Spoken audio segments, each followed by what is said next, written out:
Research जो है एक प्रोसेस होता है जिसमें हम किसी क्वेश्चन को आंसर करने की कोशिश कर रहे होते हैं bye collecting data, analysing it और इंटरप्रेटिंग द रिजल्ट्स, है ना।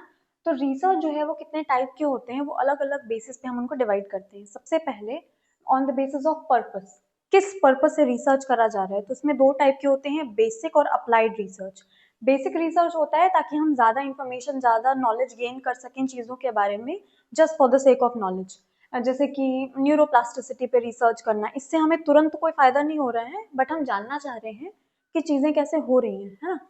और अप्लाइड होता है जिसमें हम एक कोई रियल वर्ल्ड प्रॉब्लम सॉल्व करने की कोशिश कर रहे होते हैं, जैसे कि क्यों बच्चों में इतना स्ट्रेस है और उस स्ट्रेस को कैसे टैकल करें। डेवलपमेंटल मेथड्स में आ जाते हैं, जैसे कैसे नए टीचिंग मेथड्स बनाए जाएं, डेवलप करे जाएं, ताकि बच्चे अच्छे से कॉन्सेप्ट को समझ सकें, रट्टाफिकेशन ना करें, है ना।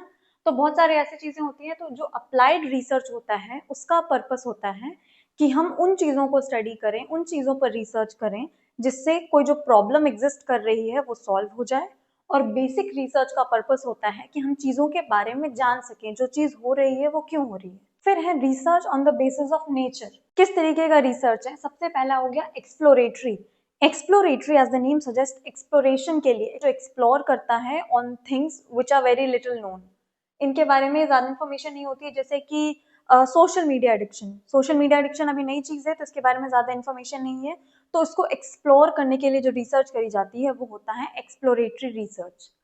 डिस्क्रिप्टिव, नाम से पता चल रहा है, जो डिस्क्राइब करता है जो ऑलरेडी हो रहा है ना, क्या हो रहा है। जैसे कि ये बताएगा डेटा कलेक्ट करके कि okay, average daily screen time college students का कितना होता है, ठीक है। इसने बता दिया, डिस्क्राइब कर दिया कि कितना होता है। फिर आता है एक्सप्लेनेटरी, कि क्यों हो रहा है। जैसे इसने सबसे पहले बताया कि एवरेज डेली स्क्रीन टाइम जो है वो कॉलेज स्टूडेंट्स का 9 घंटे या 10 घंटे है, ठीक है। अब एक्सप्लेनेटरी रिसर्च जो है वो उसको एक्सप्लेन करेगा कि क्योंकि बच्चों का जो स्क्रीन टाइम है वो इतना ज्यादा है तो इस वजह से उनकी एकेडमिक परफॉर्मेंस भी इम्पेयर हो रही है, या फिर क्योंकि बच्चे सोशल मीडिया ज्यादा यूज करते हैं तो उससे उनका स्ट्रेस बढ़ता है और ज्यादा स्ट्रेस होने की वजह से एकेडमिक परफॉर्मेंस जो है वो खराब होती है। तो ये हो गया एक्सप्लोरेटरी, जो एक्सप्लोर करता है, डिस्क्रिप्टिव जो डिस्क्राइब करता है जो ऑलरेडी चीजें हो रही है, और एक्सप्लेनेटरी जो एक्सप्लेन करता है कि कोई चीज क्यों हो रही है। फिर अगला है research based on method. Method में आ जाते हैं क्वांटिटेटिव मेथड और क्वालिटेटिव मेथड। क्वांटिटेटिव मेथड होता है जिसमें ज्यादा क्वांटिटीज होती हैं, जैसे कि सर्वेज हो गए, क्वेश्चनर्स हो गए। इसमें क्या होता है कि आप ज्यादा लोगों को सर्वेज भेज देंगे, वो सब फिल करके दे देंगे, बहुत सारा आपके पास डेटा आ जाएगा, क्वांटिटेटिव डेटा। मगर उसमें क्या होता है कि ज्यादा डिटेल्ड इन्फॉर्मेशन नहीं मिलती है। उसमें ऐसे आपने क्वेश्चंस लिखे होते हैं, उसमें उनको बस टिक करना होता है कि हाँ ऐसा, हाँ वैसा, उसमें आपको ज्यादा उनका पॉइंट ऑफ व्यू नहीं मिलता है। क्वालिटेटिव जो होता है वो ज्यादा सब्जेक्टिव और इन डेप्थ डेटा आपको देता है, जैसे कि इंटरव्यूज हो गए, केस स्टडीज हो गई। अब इंटरव्यू जो है वो 10,000 लोगों का नहीं हो सकता है, उसमें आपको एक एक इंसान से बैठ के डिटेल में बात करनी पड़ेगी। तो जो ये क्वालिटेटिव मेथड्स होते हैं इसमें कम डेटा इकट्ठा होता है मगर रिच डेटा होता है, इन डेप्थ होता है। और जो क्वांटिटेटिव होता है उसमें ज्यादा डेटा मिलता है बट स्ट्रक्चर्ड और ऑब्जेक्टिव इंफॉर्मेशन होती है। अब है last, based on design, research method based on design. Experimental research method होते हैं जिसमें आप मैनिपुलेट करते हैं वेरिएबल को। जैसे क्या कॉफी पीने से मैं ज्यादा अलर्ट रहती हूँ, तो हम क्या करेंगे कि लोगों को बोलेंगे कि आप कॉफी पीजिए, कुछ लोगों को बोलेंगे कॉफी पिए और कुछ लोगों को बोलेंगे कॉफी नहीं पिए। तो यहाँ पर कॉफी क्या है, इंडिपेंडेंट वेरिएबल, क्योंकि हम उसे मैनिपुलेट कर रहे हैं ना कि ज्यादा देना है या कम देना है। और जो नॉन एक्सपेरिमेंटल मेथड्स होते हैं उसमें आप वेरिएबल्स को मैनिपुलेट नहीं करते हैं, जो चीज जैसे हो रही है उन्हें वैसे ही नोटिस करते हैं। जैसे कि ऑब्जर्वेशनल मेथड या कोरिलेशन रिसर्च, उसमें क्या होता है, ये चीज हो रही है, ये चीज हो रही है, उनको ऑब्जर्व करते हैं, फिर वो पैटर्न्स नोटिस करते हैं कि इसमें क्या हो रहा है, ये क्या हो रहा है, ये कैसे दोनों चीजें साथ में बढ़ रही हैं, एक बढ़ रहा है तो एक घट रहा है, ये सब चीजें होता है। तो एक्सपेरिमेंटल जिसमें आप वेरिएबल्स को मैनिपुलेट करते हैं, और नॉन एक्सपेरिमेंटल जिसमें मैनिपुलेट नहीं करते हैं। और एक्सपेरिमेंटल में हम कॉज और इफेक्ट रिलेशनशिप एस्टैब्लिश करते हैं। कॉज और इफेक्ट मतलब कि ये हो रहा है, इसकी वजह से ये हो रहा है, कॉज। और जो नॉन एक्सपेरिमेंटल रिसर्च होते हैं उतनी हम स्ट्रांगली नहीं बोल सकते हैं कि इसकी वजह से ये हो रहा है, बट हम थोड़ा थोड़ा बोल सकते हैं कि शायद इसकी वजह से हो रहा है ना। तो ये हो गए रिसर्च, और वो कितने टाइप के होते हैं, किन किन बेसिस पर उनका डिवीजन होता है। अब हम देखते हैं how to conduct a scientific research, ठीक है। तो साइंटिफिक रिसर्च करने के लिए पहले हम आइडेंटिफाई करेंगे एक रिसर्च प्रॉब्लम। जैसे मैंने ऑब्जर्व किया कि स्ट्रेस में आने के बाद एग्जाम का जो स्ट्रेस होता है उस वजह से परफॉर्मेंस जो है वो खराब हो जाती है ना। मैंने इस चीज़ को ऑब्जर्व किया कि ठीक है, स्ट्रेस की वजह से जो परफॉर्मेंस है वो इम्पेयर होती है।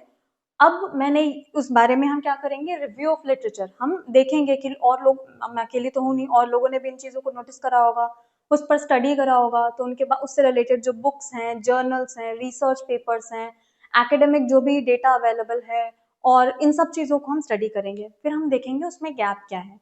जैसे मान लेते हैं मैंने गैप देखा कि ठीक है, रिसर्च तो हुआ हुआ है मगर स्कूल स्टूडेंट्स पे हुआ है, तो हम उस गैप को फुलफिल करने की कोशिश करेंगे कि चलो हम कॉलेज स्टूडेंट्स पर करके देखते हैं ये स्टडी। ठीक है, फिर हम हाइपोथेसिस फॉर्मुलेट करेंगे। हाइपोथेसिस जो है वो दो तरीके की होंगी, नल हाइपोथेसिस और ऑल्टरनेटिव। नल हाइपोथेसिस जो कहती है कि नहीं नहीं, स्ट्रेस का कोई रोल नहीं रहता है आपकी परफॉर्मेंस पे, एकेडमिक परफॉर्मेंस पे। और ऑल्टरनेटिव हाइपोथेसिस जो हम टेस्ट कर रहे हैं वो ये बोलेगा कि नहीं, स्ट्रेस ज्यादा होने से एकेडमिक परफॉर्मेंस जो है वो कम होती है, खराब हो जाता है। ठीक है, फिर हम रिसर्च डिजाइन करेंगे कि क्या करा जाए। तो हम क्योंकि ये रिलेशनशिप फाइंड करने की कोशिश कर रहे हैं, तो हम यहाँ पर को रिलेशन रिसर्च करेंगे। अगर मैं कॉजेशन पता करने की कोशिश कर रही हूँ कि स्ट्रेस कैसे कॉज होता है या ये सब, तब हम एक्सपेरिमेंटल रिसर्च करेंगे। ठीक है, अभी हम यहाँ पर को रिलेशन रिसर्च कर रहे हैं। हाइपोथेसिस हमने बना ली, नल और अल्टरनेटिव। अब हम करेंगे सैम्पलिंग। सैम्पलिंग जो है वो अलग अलग टाइप की होती है, वो हम तब पढ़ेंगे जब सैम्पलिंग पढ़ेंगे, प्रोबेबिलिटी और नॉन प्रोबेबिलिटी सैम्पलिंग। अभी फिलहाल हम देख लेते हैं, हमने कर लिया, मान लेते हैं रैंडम सैम्पलिंग। एक कॉलेज से हमने 100 स्टूडेंट्स ले लिए रैंडमली। ठीक है, फिर होगा डेटा कलेक्शन। डेटा कलेक्शन होता है कि आप उन स्टूडेंट से जाके बात करें, उनसे सर्वेज फिल करवाएं। तो मान लेते हैं यहाँ पर हमें स्ट्रेस पता करना है, तो हम उनसे स्ट्रेस स्केल एक फिल करवाएंगे। स्ट्रेस स्केल मतलब कि वो होता है ना कि highly stressed, moderately stressed, mildly stressed, ऐसे करके एक होता है। वो हम उनसे क्वेश्चनएयर होता है, वो हम सबको भेज देंगे, वो सब लोग फिल कर देंगे। और हम उनसे जाके इंटरव्यूज भी कर सकते हैं, हम उनसे बात भी कर लेंगे। हम एक और चीज देखेंगे कि स्ट्रेस के अलावा हम यहाँ पर उनके एकेडमिक रिपोर्ट भी लेंगे। डेटा कलेक्शन हो गया है, फिर हम डेटा एनालाइज करेंगे। डेटा एनालाइज करने के लिए Z test, T test, ANOVA, अलग अलग टाइप के टेस्ट होते हैं। जो भी मोस्ट सूटेबल होगा वो यहाँ पर हम वो करेंगे। फिर हम रिजल्ट्स को इंटरप्रेट करेंगे। हमने अगर पाया, दो ऑप्शंस होते हैं, हमने अगर पाया कि नहीं, ज़्यादा स्टूडेंट्स जो हैं उनको स्ट्रेस लेने के बाद भी उनकी परफॉर्मेंस अच्छी रह रही है, तो हम बोलेंगे कि we fail to reject the null hypothesis. हम नल हाइपोथेसिस को रिजेक्ट नहीं कर पा रहे हैं, we retain the null hypothesis. कि नल हाइपोथेसिस तो सही कह रहा था कि स्ट्रेस का और आपके एकेडमिक परफॉर्मेंस का कोई कोरिलेशन नहीं है, कुछ नहीं होता। ठीक है, लेकिन अगर हमने ये देखा कि बच्चे जो ज्यादा स्ट्रेस लेते हैं उनकी एकेडमिक परफॉर्मेंस भी इम्पेयर होती है, तब हम बोलेंगे कि we reject the null hypothesis. हमारा अल्टरनेटिव हाइपोथेसिस ही सही है, जो कहता है कि एग्जाम स्ट्रेस इम्पैक्ट करते हैं एकेडमिक परफॉर्मेंस को, है ना। तो यहाँ पर हम नल हाइपोथेसिस को रिजेक्ट कर देंगे, और फिर ये चीज प्रूव हो जाएगी समवॉट कि जो एग्जाम स्ट्रेस है वो इम्पैक्ट करते हैं आपके एकेडमिक परफॉर्मेंस को। ये पूरा प्रोसीजर रहेगा उसको करने का। फिर हम कंक्लूड करके रिपोर्ट राइट करेंगे, जो जो सारी चीजें हुई उनको बताएंगे कि ऐसा ऐसा हुआ, और फिर इसलिए हम इस कंक्लूजन पर पहुंचे हैं। डिपेंडिंग ऑन कितनी दिन तक, कितने टाइम तक ये प्रोसेस चलता है डेटा कलेक्शन का और ये सारी चीजों का, उतना ज्यादा एक्सपेंसिव हो जाता है रिसर्च। ठीक है, तो ये हो गया पूरा methods on how to conduct a scientific research.